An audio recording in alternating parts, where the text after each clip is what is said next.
Hello ಸ್ಪರ್ಧಾರ್ಥಿಗಳೇ, ಈ ವಿಡಿಯೋದಲ್ಲಿ ನಾವು PDO ಮತ್ತು ವಿಲೇಜ್ ಅಕೌಂಟೆಂಟ್ಗೆ ಸಂಬಂಧಪಟ್ಟಂತೆ GK ಪೇಪರ್ನ ಡಿಸ್ಕಸ್ ಮಾಡೋಣ.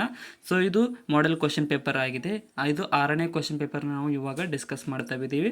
ಆಲ್ರೆಡಿ 5 ಕ್ವಶನ್ ಪೇಪರ್ಗಳನ್ನ ಡಿಸ್ಕಸ್ ಮಾಡಿದ್ದೀವಿ. ಹೊಸ್ತಾ ಬಂದಿರೋ ಚಾನಲ್ಗೆ ಸಬ್ಸ್ಕ್ರೈಬ್ ಮಾಡಿಕೊಡ್ರಿ, ಆ ವಿಡಿಯೋನು ಕೂಡ ನೋಡಿಕೊಡ್ರಿ. ಮೊದಲನೇ ಪ್ರಶ್ನೆ, ಖಾಲಿಸ್ತಾನ್ ಚಳುವಳಿಯ ಕುರಿತಾದ ಈ ಕೆಳಗಿನ ಯಾವ ಹೇಳಿಕೆಯು ಸರಿಯಾಗಿ ಇಲ್ಲ ಅಂತ ಕೇಳಿದರೆ, ಸೊ ಇಲ್ಲಿ ಕೆಳಗಿನ ಆಪ್ಷನ್ಗಳನ್ನು ನೋಡ್ತಾ ಇದ್ದರೆ ಆಪ್ಷನ್ ಡಿ ನೋಡಿ. ಇಲ್ಲಿ ಆಪ್ಷನ್ ಡಿ ರಾಜೀವ್ ಗಾಂಧಿಯ ಹತ್ಯೆ ಈ ಚಳುವಳಿಯ ಭಾಗವಾಗಿದೆ ಅನ್ನೋದು ತಪ್ಪಾಗಿದೆ. ಮಿಕ್ಕಿದ 3 ಸರಿಯಾಗಿದ್ದಾವೆ.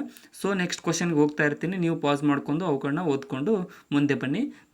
ಇಂದು ತಂತ್ರಜ್ಞಾನ ಅಪ್ಲಿಕೇಶನ್ಗಳು ಮತ್ತು ಬೆಂಬಲಿತ ಕಂಪನಿಗಳ ಜೋಡಿಯಲ್ಲಿ ಯಾವುದು ಸರಿಯಾಗಿ ಇಲ್ಲ ಅಂತ ಕೇಳಿದ್ದಾರೆ. ಅಂದರೆ ಕೆಳಗಿನವುಗಳಲ್ಲಿ ತಪ್ಪಾಗಿರುವುದು. ಇಲ್ಲಿ ಆಪ್ಷನ್ ಎ ತಪ್ಪಾಗಿದೆ ನೋಡಿ. ಅಲೆಕ್ಸಾ ಅನ್ನುವಂಥದ್ದು ಇಂಟೆಲ್ಗೆ ಸೇರಿಲ್ಲ, ಹೊರತಾಗಿದ್ದು ಅಮೆಜಾನ್ದ ಒಂದು ವಸ್ತು ಆಗಿದೆ ಅಥವಾ AI ಅಂತ ಕರಿತೀವಿ. ನೆಕ್ಸ್ಟ್, ಗೋರಖ್ಪುರ್ ಪರಮಾಣು ವಿದ್ಯುತ್ ಸ್ಥಾವರ ಯಾವ ರಾಜ್ಯದಲ್ಲಿ ಕಂಡುಬರುತ್ತದೆ ಅಂತ ಕೇಳಿದರೆ, ಸೊ ಈ ಗೋರಖ್ಪುರ್ ಪರಮಾಣು ವಿದ್ಯುತ್ ಸ್ಥಾವರ ಕಂಡುಬರುವುದು ಆಪ್ಷನ್ ಸಿ ಹರಿಯಾಣ ರಾಜ್ಯದಲ್ಲಿ ನೋಡಿ. ಸರಿಯಾದ ಉತ್ತರ ಆಪ್ಷನ್ ಸಿ ಆಗುತ್ತೆ ಇಲ್ಲಿ.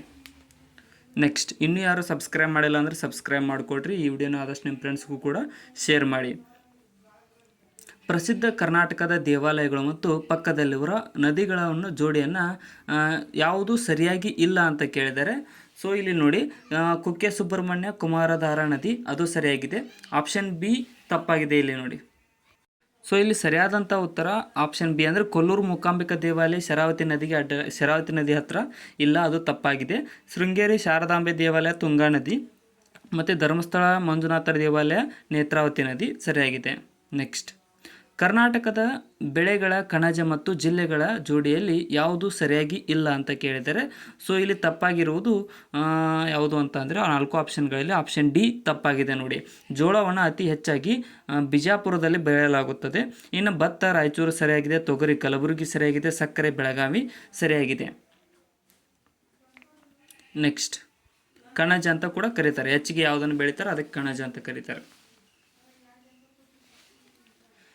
ಈ ಕೆಳಗಿನ ಸಮಾವೇಶಗಳು ಅಥವಾ ಶಿಷ್ಟಾಚಾರಗಳು ಮತ್ತು ಉದ್ದೇಶಗಳ ಕುರಿತಾದ ಯಾವ ಜೋಡಿಯು ಸರಿಯಾಗಿ ಇಲ್ಲ ಅಂತ ಕೇಳಿದರೆ, ಸೊ ಈ ಕೆಳಗಿನವುಗಳಲ್ಲಿ ತಪ್ಪಾದದ್ದು ಯಾವುದು ಅಂತ ಅಂದರೆ, ಮೀನಮಾಟ ಕನ್ವೆನ್ಷನ್ ಅನ್ನುವಂಥದ್ದು ಅಪಾಯಕಾರಿ ರೋಗಗಳ ದುಷ್ಪರಿಣಾಮಗಳಿಗಾಗಿ ಅಲ್ಲ, ಅದು ಹೊರತಾಗಿ ಮರ್ಕ್ಯುರಿಯ ದುಷ್ಪರಿಣಾಮಕ್ಕಾಗಿ ಈ ಒಂದು ಮೀನಮಾಟ ಕನ್ವೆನ್ಷನನ್ನು ನಡೆಸಲಾಗಿದೆ. ಮತ್ತು ಕ್ಯೋಟೋ ಪ್ರೋಟೋಕಾಲ್ ಅನ್ನುವಂಥದ್ದು ಹಸಿರುಮನೆ ಹೊರಸೂಸುವಿಕೆಯನ್ನು ಕಡಿಮೆ ಮಾಡುವುದಕ್ಕಾಗಿ ನೇಮಿಸಲಾಗಿತ್ತು, ಅದು ಸರಿಯಾಗಿದೆ.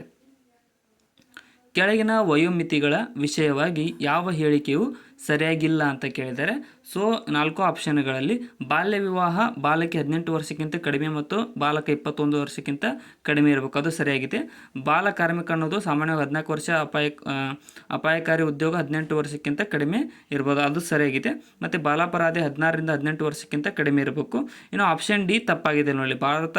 ಬಾಲ ಶಿಕ್ಷಕ ಆರಂಭ 6ನೇ ವರ್ಷಕ್ಕೆ ಪ್ರಾರಂಭ ಅನ್ನೋದು ತಪ್ಪಾಗಿದೆ.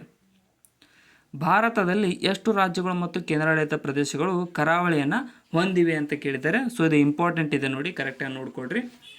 ಇಲ್ಲಿ ನಮ್ಮ ಭಾರತದಲ್ಲಿ ಟೋಟಲ್ 9 ರಾಜ್ಯಗಳು ಮತ್ತು 4 ಕೇಂದ್ರಾಡಳಿತ ಪ್ರದೇಶಗಳು ಕರಾವಳಿಯನ್ನು ಹೊಂದಿವೆ.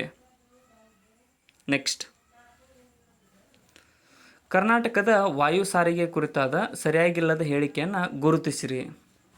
ಕೆಳಗಿನವುಗಳಲ್ಲಿ ಇಲ್ಲಿ ಸರಿಯಾಗಿಲ್ಲದ್ದು ಆಪ್ಷನ್ ಡಿ ಆಗುತ್ತೆ ನೋಡಿ. ಕರ್ನಾಟಕದಲ್ಲಿ ಯಾವುದೇ ಖಾಸಗಿ ವಿಮಾನ ನಿಲ್ದಾಣಗಳಿಲ್ಲ ಅನ್ನೋದು ತಪ್ಪಾಗಿದೆ. ಒಂದಿದೆ, ಯಾವುದಂದ್ರೆ ಹರಿಹರ ವಿಮಾನ ನಿಲ್ದಾಣ ಅನ್ನೋವು ಖಾಸಗಿ ವಿಮಾನ ನಿಲ್ದಾಣವಾಗಿದೆ.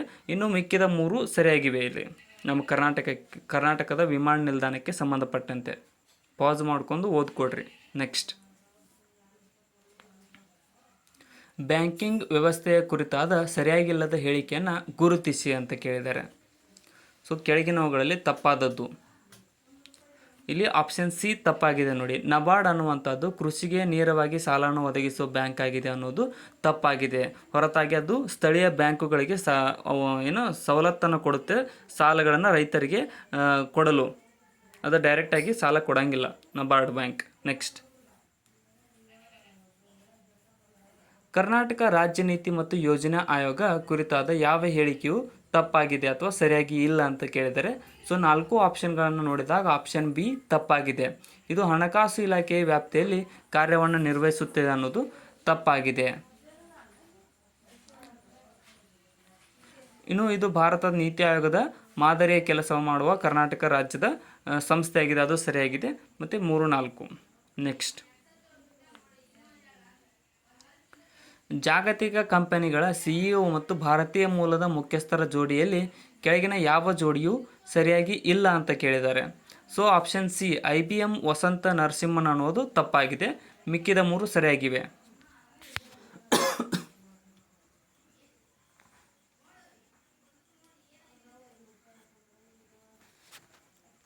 ಏನಾದರೂ ತಪ್ಪು ಅನಿಸಿದ್ರೆ ಕಮೆಂಟ್ ಸೆಕ್ಷನ್ದಲ್ಲಿ ಕಮೆಂಟ್ ಕೂಡ ಮಾಡಿ. ನೆಕ್ಸ್ಟ್,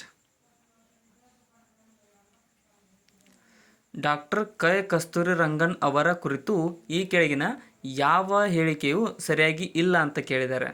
ಸೊ ಕೆಳಗಿನವುಗಳಲ್ಲಿ ಈ ಸರಿಯಾಗಿಲ್ಲದು ಆಪ್ಷನ್ ಡಿ ನೋಡಿ. ಪಶ್ಚಿಮ ಘಟ್ಟಗಳ ಕುರಿತಾದ ಪರಿಣಿತರ ಸಮಿತಿಯ ಮೊದಲ ಅಧ್ಯಕ್ಷರಾಗಿ ವರದಿಯನ್ನು ನೀಡಿದ್ದರು ಅನ್ನೋದು ತಪ್ಪಾಗಿದೆ. ಇದು ಅವರು ಮೊದಲ ಅಧ್ಯಕ್ಷರಾಗಿಲ್ಲ. ಮಿಕ್ಕಿದ 3 ಇಸ್ರೋ ಮುಖ್ಯಸ್ಥರಾಗಿದ್ದರು, ಅದು ಸರಿಯಾಗಿದೆ. ಮತ್ತು 2, 3 ಕರೆಕ್ಟ್ ಆಗಿದ್ದಾವೆ. ನೆಕ್ಸ್ಟ್,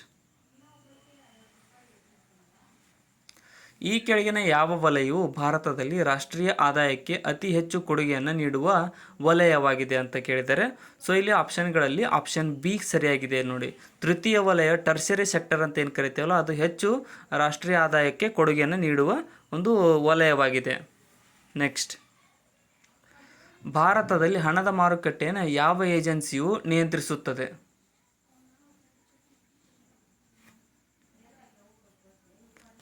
ಸರಿಯಾದ ಉತ್ತರ ಆಪ್ಷನ್ ಸಿ ನೋಡಿ. ಭಾರತೀಯ ರಿಸರ್ವ್ ಬ್ಯಾಂಕ್ ಭಾರತದಲ್ಲಿನ ಹಣದ ಮಾರುಕಟ್ಟೆಯನ್ನು ನಿಯಂತ್ರಿಸುವ ಏಜೆನ್ಸಿಯಾಗಿದೆ. ಭಾರತ ಸರ್ಕಾರವು ಕಿಸಾನ್ ಕ್ರೆಡಿಟ್ ಕಾರ್ಡ್ ಯೋಜನೆಯನ್ನು ಯಾವಾಗ ಮೀನುಗಾರಿಕೆ ಮತ್ತು ಪಶುಸಂಗೋಪನೆಗೆ ವಿಸ್ತರಿಸಿದೆ? ಸರಿಯಾದ ಉತ್ತರ ಆಪ್ಷನ್ ಬಿ ನೋಡಿ. 2018ರಿಂದ 19ರವರೆಗೆ ಈ ಒಂದು ಮೀನುಗಾರಿಕೆ ಮತ್ತು ಪಶುಸಂಗೋಪನೆಯನ್ನು ವಿಸ್ತರಿಸಿದೆ. ಕೆಳಗಿನವುಗಳಲ್ಲಿ ಯಾವುದು ಕೇಂದ್ರ ಸರ್ಕಾರದ ಅಧಿಕ ವೆಚ್ಚದ ಬಾಬ್ತು ಆಗಿದೆ?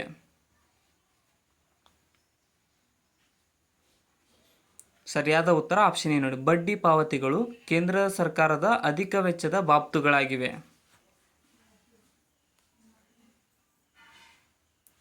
ಈ ಕೆಳಗಿನ ಯಾವ ಜೋಡಿಯು ತಪ್ಪಾಗಿದೆ? ಇಲ್ಲಿ ಕೆಳಗಿನವುಗಳಲ್ಲಿ ತಪ್ಪಾಗಿರುವುದು ಆಪ್ಷನ್ ಸಿ ನೋಡಿ. ಸರ್ವೋದಯ ಯೋಜನೆಯು ವಿನೋಬಾ ಭಾವೆರವರಿಗೆ ಸಂಬಂಧಪಟ್ಟಿದೆ, ನೆಹರೂರವರಿಗೆ ಅಲ್ಲ. ಆಪ್ಷನ್ ಸಿ ತಪ್ಪಾಗಿದೆ. MN ರಾಯರವರು ಜನತಾ ಯೋಜನೆ, ಶ್ರೀಮನ್ ನಾರಾಯಣರವರು ಗಾಂಧಿ ಯೋಜನೆ, 8 ಪ್ರಮುಖ ಅರ್ಥಶಾಸ್ತ್ರಜ್ಞರು ಬಾಂಬೆ ಯೋಜನೆ ಸರಿಯಾಗಿವೆ. 3. ನೆಕ್ಸ್ಟ್,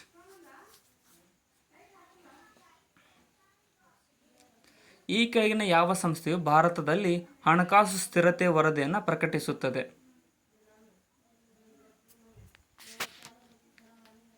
ಇಲ್ಲಿ ಸರಿಯಾದ ಉತ್ತರ ಆಪ್ಷನ್ ಎ ನೋಡಿ. ಭಾರತೀಯ ರಿಸರ್ವ್ ಬ್ಯಾಂಕ್ ಹಣಕಾಸು ಸ್ಥಿರತೆ ವರದಿಯನ್ನು ಪ್ರಕಟಿಸುವ ಸಂಸ್ಥೆಯಾಗಿದೆ. ಪೀಲಿಯ ರೇಖೆಯು ಏನನ್ನು ಸೂಚಿಸುತ್ತದೆ? ಫಿಲಿಪ್ ರೇಖೆಯು ಏನನ್ನು ಸೂಚಿಸುತ್ತದೆ ಅಂತ ಕೇಳಿದರೆ, ಸೊ ಇಲ್ಲಿ ಸರಿಯಾದ ಉತ್ತರ ಆಪ್ಷನ್ ಎ ನೋಡಿ. ಹಣದುಬ್ಬರ ಮತ್ತು ನಿರುದ್ಯೋಗದ ನಡುವಿನ ವಿರುದ್ಧ ಸಂಬಂಧವನ್ನು ಈ ಒಂದು ಫಿಲಿಪ್ ರೇಖೆಯು ಸೂಚಿಸುತ್ತದೆ.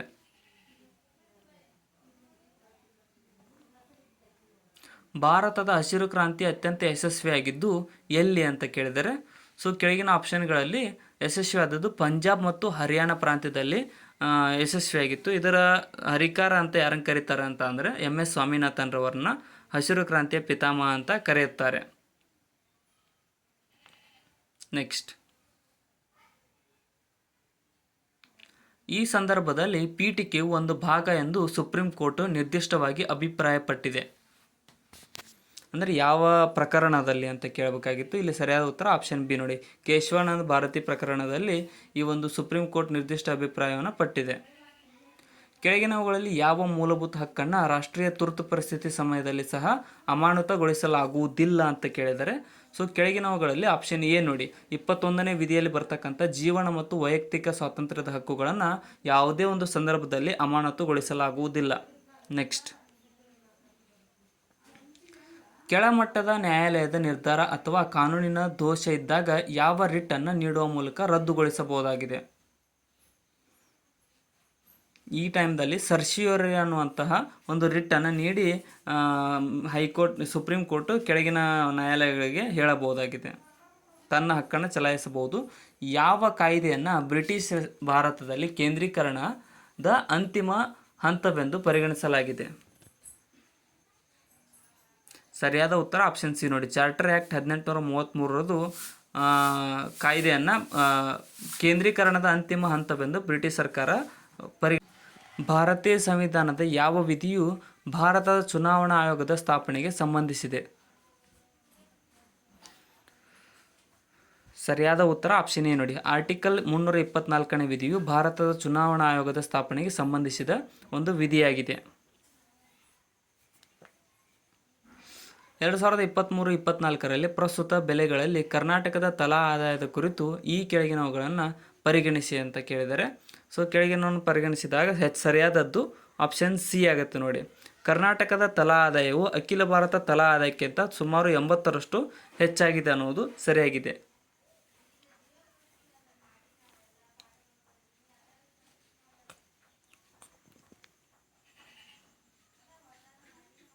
ನೆಕ್ಸ್ಟ್,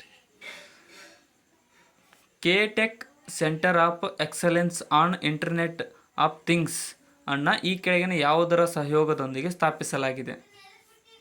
ಇಲ್ಲಿ ಸರಿಯಾದ ಉತ್ತರ ಆಪ್ಷನ್ ಬಿ, ನಾಸ್ಕಾಮ್ನ ಸಹಯೋಗದೊಂದಿಗೆ K-tech centre of excellence on internet of things ಅನ್ನೋದನ್ನು ಸ್ಥಾಪಿಸಲಾಗಿದೆ.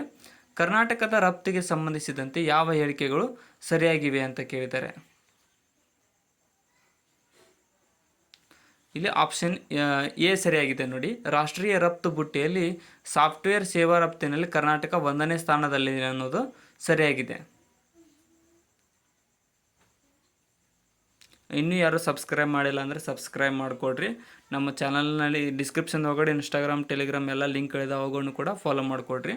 ಇಂದಿರಾ ಆವಾಸ್ ಯೋಜನೆ ಅಥವಾ ಪ್ರಧಾನಮಂತ್ರಿ ಆವಾಸ್ ಯೋಜನೆ ವಸತಿ ಯೋಜನೆ ಡ್ಯಾಶ್ ಆಗಿದೆ ಅಂತ ಕೇಳಿದ್ದಾರೆ.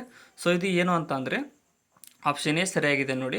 ಬಡತನ ರೇಖೆಗಿಂತ ಕೆಳಗಿರುವ ಗ್ರಾಮೀಣ ಮನೆ ಇಲ್ಲದ ಕುಟುಂಬದವರಿಗಾಗಿ ಈ ಒಂದು ಇಂದಿರಾ ಆವಾಸ್ ಯೋಜನೆ ಅಥವಾ ಪ್ರಧಾನಮಂತ್ರಿ ಆವಾಸ್ ಯೋಜನೆಯನ್ನು ಸ್ಥಾಪಿಸಲಾಗಿದೆ.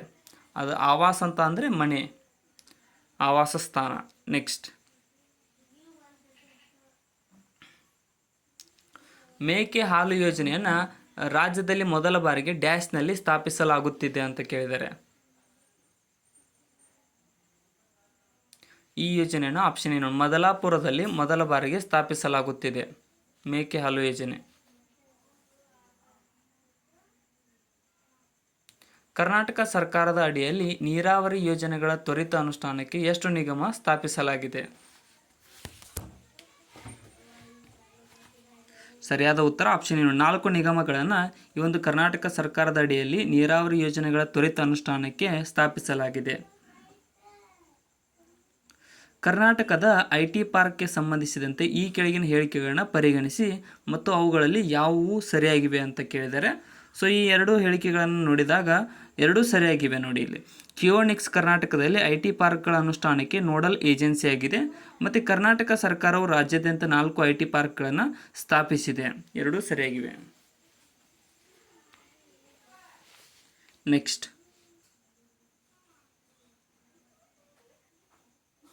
ಈ ಕೆಳಗಿನವುಗಳಲ್ಲಿ ಯಾರು ಮನುಕುಲಕ್ಕೆ ಒಂದು ಧರ್ಮ, ಒಂದು ಜಾತಿ ಮತ್ತು ಒಬ್ಬನೇ ದೇವರು ಎಂಬ ಸಿದ್ಧಾಂತವನ್ನು ಬೋಧಿಸಿದರು? ಸರಿಯಾದ ಉತ್ತರ ಆಪ್ಷನ್ ಸಿ ನೋಡಿ.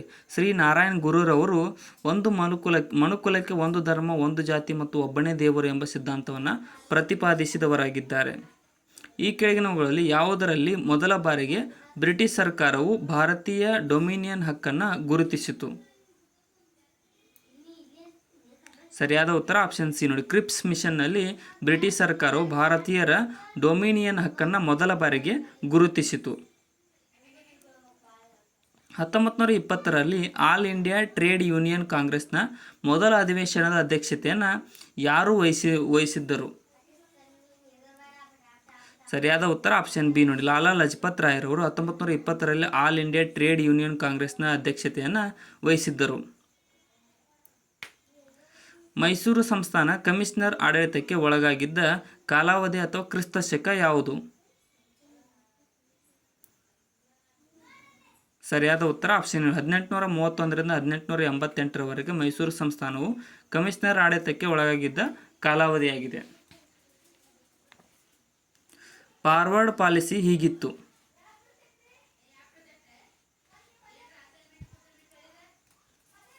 ಇದು ಏನಂತ ಕರೀತಾರೆ ಅಂದರೆ ಲಾರ್ಡ್ ಮೆಕಾಲೆಯ ಶೈಕ್ಷಣಿಕ ನೀತಿಯನ್ನು ಫಾರ್ವರ್ಡ್ ಪಾಲಿಸಿ ಎಂದು ಕರೆಯಲಾಗುತ್ತಿತ್ತು. ನೆಕ್ಸ್ಟ್, ಯಾವ ರೋಗಕ್ಕೆ ಕಂಡುಹಿಡಿಯಲಾಗಿದ್ದ ಚುಚ್ಚುಮದ್ದನ್ನು ಪ್ರಥಮವಾಗಿ ಮೈಸೂರು ರಾಜ್ಯದಲ್ಲಿ ಬಳಕೆಗೆ ತರಲಾಯಿತು? ಸರಿಯಾದ ಉತ್ತರ ಆಪ್ಷನ್ ಡಿ ನೋಡಿ. ಸಿಡುಬುಗೆ ಕಂಡುಹಿಡಿದ ಲಸಿಕೆಯನ್ನು ಪ್ರಥಮವಾಗಿ ಮೈಸೂರು ರಾಜ್ಯದಲ್ಲಿ ಬಳಕೆ ಮಾಡಲಾಗಿದೆ ನೋಡಿ. ಯಾರ ನೇತೃತ್ವದಲ್ಲಿ ನಗರ ದಂಗೆಯನ್ನು ಅಡಗಿಸಲಾಗಿದೆ?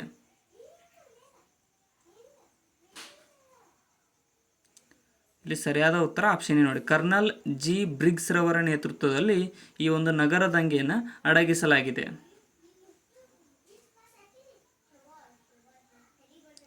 ವೇದ ಸಂಸ್ಕೃತಿಯೊಂದಿಗೆ ಸಮೀಕರಿಸಲಾಗುವ ಮಡಿಕೆಗಳು ಯಾವುವು ಅಂತ ಕೇಳಿದರೆ, ಸೊ ಇಲ್ಲಿ ಸರಿಯಾದ ಉತ್ತರ ಆಪ್ಷನ್ ಸಿ ನೋಡಿ. ವರ್ಣಲೇಪಿತ ಬೂದು ಕುಂಬಾರಿಕೆ ಅನ್ನುವುದು ವೇದ ಸಂಸ್ಕೃತಿಯೊಂದಿಗೆ ಸಮೀಕರಿಸಲಾದ ಮಡಿಕೆಗಳಾಗಿವೆ.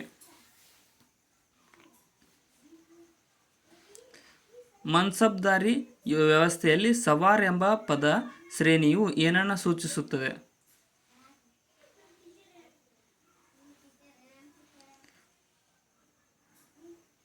ಸರಿಯಾದ ಉತ್ತರ ಆಪ್ಷನ್ ಸಿ ನೋಡಿ. ಮನ್ಸಬ್ದಾರನ ನೇಮಿಸಿಕೊಂಡು ಬಂದ ಸಶಸ್ತ್ರ ಅಶ್ವಾರೋಹಿಗಳ ಸಂಖ್ಯೆಯನ್ನು ಈ ಒಂದು ಸವಾರ್ ಎಂಬುದು ಸೂಚಿಸುತ್ತದೆ ನೋಡಿ. ಪಾಸ್ ಮಾಡ್ಕೊಂಡು ಅರ್ಥ ಆಗಲಿಲ್ಲ ಅಂದರೆ ಇನ್ನೊಂದ್ಸಲ ನೋಡ್ಕೊಳ್ರಿ. ನೆಕ್ಸ್ಟ್, ನ್ಯಾಯದ ಸರಪಳಿಯನ್ನು ಸ್ಥಾಪಿಸಿದಂಥ ಮೊಘಲ್ ದೊರೆ ಯಾರು ಅಂತ ಕೇಳಿದರೆ ಕೆಳಗಿನ ಆಪ್ಷನ್ಗಳಲ್ಲಿ ಸರಿಯಾದಂತಹ ಉತ್ತರ ಆಪ್ಷನ್ ಬಿ ಆಗುತ್ತೆ ನೋಡಿ. ಜಹಾಂಗೀರನು ನ್ಯಾಯದ ಸರಪಳಿಯನ್ನು ಸ್ಥಾಪಿಸಿದ ಮೊಘಲ್ ದೊರೆಯಾಗಿದ್ದಾನೆ. ನೆಕ್ಸ್ಟ್,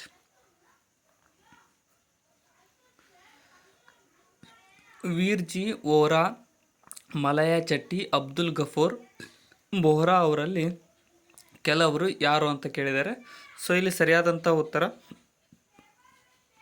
ಆಪ್ಷನ್ ಡಿ ಆಗುತ್ತೆ ನೋಡಿ. ಇದು ಮೊಘಲರ ಕಾಲದಲ್ಲಿದ್ದಂತಹ ಶ್ರೀಮಂತ ವ್ಯಾಪಾರಿಗಳು ಇವರು. ನೆನಪು ಇಟ್ಕೊಳ್ರಿ ಹೆಸರುಗಳನ್ನು. ಇವ್ರ ಬಗ್ಗೆನೂ 1-2-3 ಸಲ ಎಕ್ಸಾಮ್ದಲ್ಲಿ ಕೇಳಿದ್ದಾರೆ. ನೆಕ್ಸ್ಟ್,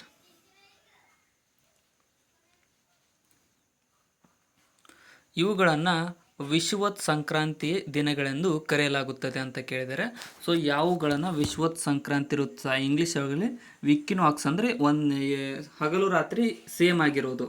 ಇಲ್ಲಿ ಸರಿಯಾದಂಥ ಉತ್ತರ ಆಪ್ಷನ್ ಬಿ ಆಗುತ್ತೆ ನೋಡಿ. ಪ್ರಪಂಚದಾದ್ಯಂತ ಹಗಲು ಮತ್ತು ರಾತ್ರಿ ಎರಡು ಸೇಮ್ ಆಗಿರ್ತಾವೆ. ಆ 2 ದಿನಗಳು ಬರ್ತಾವೆ. ಅದನ್ನು ನೀವು ಕಮೆಂಟ್ ಸೆಕ್ಷನ್ ಒಳಗಡೆ ಡೇಟ್ ಯಾವ್ಯಾವ ಡೇಟನ್ನು ಯಾವ್ಯಾವ ಡೇಟ್ನಲ್ಲಿ ಹಗಲು ರಾತ್ರಿಗಳು ಸಮವಾಗಿರುತ್ತವೆ ಅನ್ನೋದನ್ನು ಕಮೆಂಟ್ ಮಾಡಿ. ನೆಕ್ಸ್ಟ್, ಕೆಳಗಿನ ಭಾರತದ ಪ್ರಮುಖ ನದಿಗಳಲ್ಲಿ ಪಶ್ಚಿಮ ಘಟ್ಟಗಳಲ್ಲಿ ಉಗಮವಾಗದ ನದಿ ಯಾವುದು ಅಂತ ಕೇಳಿದ್ದಾರೆ. ಪಶ್ಚಿಮ ಘಟ್ಟಗಳಲ್ಲಿ ಉಗಮವಾಗದೇ ಇರುವ ನದಿ ಕೆಳಗಿನ ಆಪ್ಷನ್ಗಳಲ್ಲಿ ಆಪ್ಷನ್ ಸಿ ನೋಡಿ. ಮಹಾನದಿಯು ಪಶ್ಚಿಮ ಘಟ್ಟಗಳಲ್ಲಿ ಉಗಮವಾಗುವುದಿಲ್ಲ. ಕಾವೇರಿ, ಕೃಷ್ಣ ಮತ್ತು ಗೋದಾವರಿ ನದಿ 3 ಪಶ್ಚಿಮ ಘಟ್ಟಗಳಲ್ಲಿ ಉಗಮವಾಗುತ್ತವೆ. ಅಸ್ಪರಾಯ್ಡ್ಗಳು ಎಲ್ಲಿರುತ್ತವೆ ಅಂತ ಕೇಳಿದ್ದಾರೆ. ಸಾರಿ, ಅಸ್ಟ್ರಾಯ್ಡ್ಗಳು ಎಲ್ಲಿರ್ತವೆ ಅಂತ ಅಂದರೆ ಇಲ್ಲಿ ಆಪ್ಷನ್ ಸಿ ನೋಡಿ. ಮಂಗಳ ಮತ್ತು ಗುರುಗ್ರಹಗಳ ನಡುವೆ ಈ ಒಂದು ರೌಂಡ್ ಬೆಲ್ಟ್ ಆಗಿ ಬರುತ್ತೆ. ಅಸ್ಟ್ರಾಯ್ಡ್ಗಳು ಇರುತ್ತವೆ, ಅಲ್ಲಿದ್ದಾವೆ. ನೆಕ್ಸ್ಟ್, ಯಾವ ನದಿಯು ಸಮಭಾಜಕ ವೃತ್ತವನ್ನು 2 ಸಲ ಹಾದು ಹೋಗುತ್ತದೆ ಅಂತ ಕೇಳಿದ್ದಾರೆ. ಸೊ ಸಮಭಾಜಕ ವೃತ್ತವನ್ನು 2 ಸಾರಿ ಹಾದು ಹೋಗುವ ನದಿ ಯಾವುದಂದ್ರೆ ಕಾಂಗೋ ನದಿ ನೋಡಿ. ಕಾಂಗೋ ನದಿಯು ಸಮಭಾಜಕ ವೃತ್ತವನ್ನು 2 ಬಾರಿ ಹಾಯ್ದು ಹೋಗುತ್ತದೆ. ನೆಕ್ಸ್ಟ್,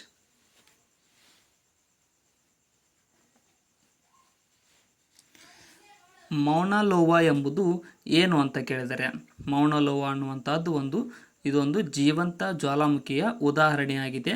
ಆಪ್ಷನ್ ಎ ಸರಿಯಾಗಿದೆ. ಸೊ ಇನ್ನೂ ಯಾರು ಸಬ್ಸ್ಕ್ರೈಬ್ ಮಾಡಿಲ್ಲ ಅಂದರೆ ಸಬ್ಸ್ಕ್ರೈಬ್ ಮಾಡ್ಕೊಳ್ಳಿ. ನಾವು ಮಾಡ್ತಾ ಇರ್ತಕ್ಕಂಥ ವಿಡಿಯೋಸ್ಗಳನ್ನ ಡೈಲಿ ನೋಡ್ತಾ ಇರಿ. ನೆಕ್ಸ್ಟ್, ಇಲ್ಲಿ ಹೊಂದಿಸಿ ಬರೆಯಿರಿ ಅಂತ ಕೇಳಿದ್ದಾರೆ ನೋಡಿ. ತಲಕಾವೇರಿ ವನ್ಯಜೀವಿ ಧಾಮ ಎಲ್ಲಿ ಬರುತ್ತೆ? ಕೊಡಗು ಜಿಲ್ಲೆಯಲ್ಲಿ ಕಂಡುಬರುತ್ತದೆ. ಶರಾವತಿ ವನ್ಯಜೀವಿ ಧಾಮ ಎಲ್ಲಿ ಬರುತ್ತದೆ ಅಂದರೆ ಶಿವಮೊಗ್ಗ ಜಿಲ್ಲೆಯಲ್ಲಿ. ಅದೇ ರೀತಿಯಾಗಿ ರಂಗನತಿಟ್ಟು ವನ್ಯಜೀವಿ ಧಾಮ ಕಂಡುಬರುವುದು ಮಂಡ್ಯ ಜಿಲ್ಲೆಯಲ್ಲಿ. ಇನ್ನು ದಾಂಡೇಲಿ ವನ್ಯಜೀವಿ ಧಾಮ ಕಂಡುಬರುವುದು ಉತ್ತರ ಕನ್ನಡ ಜಿಲ್ಲೆಯಲ್ಲಿ. ಇವೆಲ್ಲಗಳನ್ನು ನೋಡ್ತಾ ಇದ್ರೆ ಆಪ್ಷನ್ ಎ ಸರಿಯಾಗಿದೆ. ಸ್ವಲ್ಪ ಕ್ಲಿಯರ್ ಇಲ್ಲ, ಅಡ್ಜಸ್ಟ್ ಮಾಡಿಕೊಡ್ರಿ. ನೆಕ್ಸ್ಟ್ ವಿಡಿಯೋದಲ್ಲಿ ಕ್ಲಿಯರ್ ಆಗಿರುತ್ತೆ. ನೆಕ್ಸ್ಟ್, ಇಲ್ಲಿ ಕೂಡ ಹೊಂದಿಸಿ ಬರೆಯಿರಿ ಅಂತ ಕೇಳಿದ್ದಾರೆ. ಸೊ ಬಂದರುಗಳು ಯಾವ ರೀತಿಯಾದ ಬಂದರುಗಳು ಇದ್ದಾವೆ ಅಂತ ಕೇಳಿದ್ದಾರೆ. ಸೊ ಮುಂಬೈಯಲ್ಲಿ ಕಂಡು ಬರ್ತಕ್ಕಂಥ ಬಂದರು ಯಾವುದು ಅಂತ ಅಂದರೆ ಇದೊಂದು ಸ್ವಾಭಾವಿಕ ಬಂದರಾಗಿದೆ. ಮತ್ತು ಕೋಲ್ಕತ್ತಾದಲ್ಲಿ ಕಂಡುಬರೋ ಬಂದರು ಇದೊಂದು ನದಿಯ ಬಂದರು. ಇನ್ನು ವಿಶಾಖಪಟ್ಟಣಂನಲ್ಲಿ ಕಂಡುಬರೋ ಬಂದರು ಆಳವಾದ ಬಂದರು ನೋಡಿ. ಇನ್ನು ಕಾಂಡ್ಲಾದಲ್ಲಿ ಕಂಡುಬರೋ ಬಂದರು ಉಬ್ಬರವಿಳಿತದ ಬಂದರಾಗಿದೆ. ಸೊ ಆಪ್ಷನ್ ಸಿ ಸರಿಯಾಗಿದೆ. ನೆಕ್ಸ್ಟ್, ಈ ಕೆಳಗಿನವುಗಳಲ್ಲಿ ಯಾವುದು ಕೃಷ್ಣಾ ನದಿಯ ಉಪನದಿ ಅಲ್ಲ ಅಂತ ಕೇಳಿದ್ದಾರೆ. ಕೆಳಗಿನವುಗಳಲ್ಲಿ ಕೃಷ್ಣಾ ನದಿಯ ಉಪನದಿ ಅಲ್ಲದೇ ಇರುವ ನದಿ ಯಾವುದು ಅಂತಂದರೆ ಆಪ್ಷನ್ ಡಿ ಆಗುತ್ತೆ ನೋಡಿ.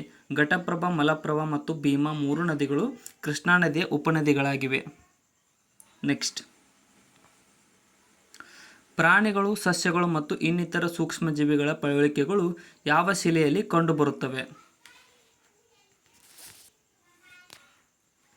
ಸರಿಯಾದ ಉತ್ತರ ಆಪ್ಷನ್ ಬಿ ನೋಡಿ. ಜಲಜ ಶಿಲೆಗಳಲ್ಲಿ ಈ ಒಂದು ಪ್ರಾಣಿಗಳು, ಸಸ್ಯಗಳು ಮತ್ತು ಇನ್ನಿತರ ಸೂಕ್ಷ್ಮಜೀವಿಗಳ ಪಳೆಯುಳಿಕೆಗಳು ಕಂಡುಬರುತ್ತವೆ.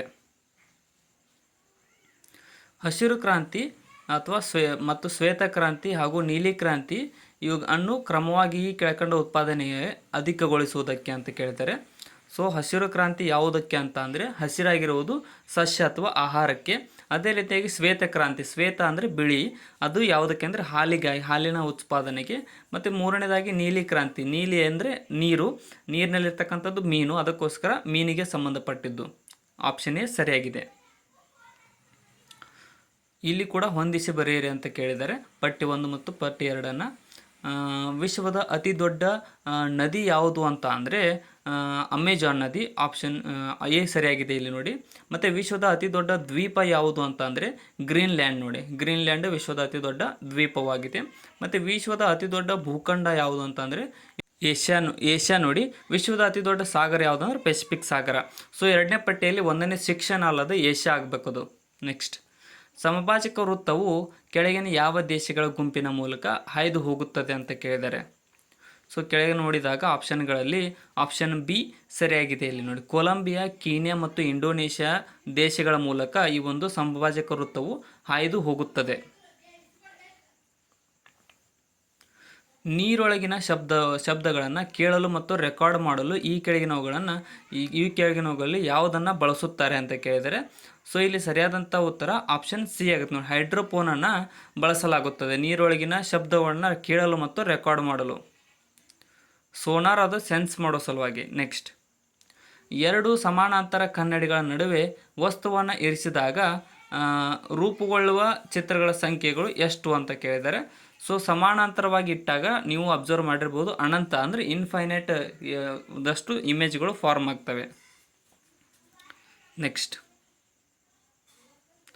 ಇತ್ತೀಚೆಗೆ ಜಿಸ್ಯಾಟ್ ಉಪಗ್ರಹವನ್ನು ಯಶಸ್ವಿಯಾಗಿ ಉಡಾವಣೆ ಮಾಡಲಾಗಿದ್ದು ಇದು ಯಾವ ರೀತಿಯ ಉಪಗ್ರಹವಾಗಿದೆ?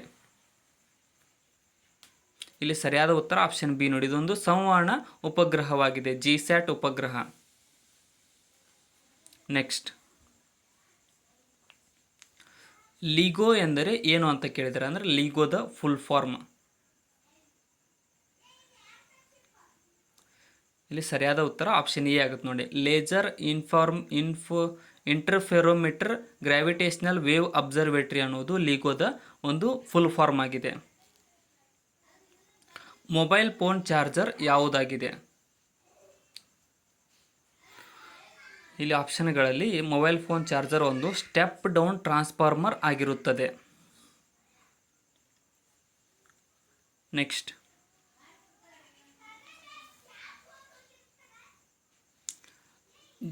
ಬೈಜಿಕ ಕ್ರಿಯಾಕಾರಿಯಲ್ಲಿ U-235 ಬಳಸುವ ಪ್ರಮುಖ ಕಾರಣ ಯಾವುದು ಅಂತ ಕೇಳಿದ್ದಾರೆ. ಯಾವುದಾಗಿ ಅಂತಂದರೆ ಇದೊಂದು ಉತ್ತಮ ಇಂಧನವಾಗಿ ಬಳಸಲಾಗುತ್ತದೆ U-235 ಅನ್ನುವಂತಹ ಒಂದು ಎಲಿಮೆಂಟನ್ನು ನ್ಯೂಕ್ಲಿಯರ್ ರಿಯಾಕ್ಟರ್ನಲ್ಲಿ. ಕೆಳಗಿನವುಗಳಲ್ಲಿ ಯಾವುದು ಅಪರ್ಯಾಪ್ತ ಹೈಡ್ರೋಕಾರ್ಬನ್ ಅಲ್ಲ ಅಂತ ಕೇಳಿದ್ದಾರೆ.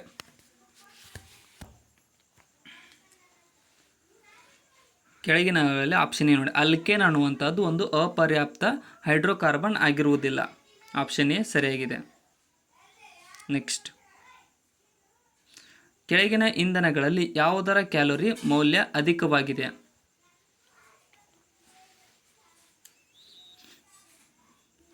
ಇಲ್ಲಿ ಸರಿಯಾದ ಉತ್ತರ ಆಪ್ಷನ್ ಎ ನೋಡಿ, ಜಲಜನಕ ಹೈಡ್ರೋಜನ್ನ ಕ್ಯಾಲೋರಿ ಮೌಲ್ಯವು ಅತ್ಯಧಿಕವಾಗಿರುತ್ತದೆ. ನೆಕ್ಸ್ಟ್, ಕೆಳಗಿನವುಗಳಲ್ಲಿ ಯಾವ ಐಸೋಟೋಪನ್ನು ಮದ್ಯಪಾನೀಯರನ್ನು ಪತ್ತೆ ಹಚ್ಚಲು ಬಳಸಲಾಗುತ್ತದೆ? ಇಲ್ಲಿ ಸರಿಯಾದ ಉತ್ತರ ಆಪ್ಷನ್ ಡಿ ನೋಡಿ, ಅಮರೇಸಿಯಂ 241 ಅನ್ನುವಂತಹ ಐಸೋಟೋಪನ್ನು ಮದ್ಯಪಾನಿ ಅಂದರೆ ಕುಡುಕರನ್ನು ಪತ್ತೆ ಹಚ್ಚಲು ಬಳಸಲಾಗುತ್ತದೆ. ಈ ಕೆಳಗಿನವುಗಳಲ್ಲಿ ಯಾವುದು ಕೆಂಪು ಬಣ್ಣದ ಫೆರಸ್ ಸಂಯುಕ್ತವಲ್ಲ?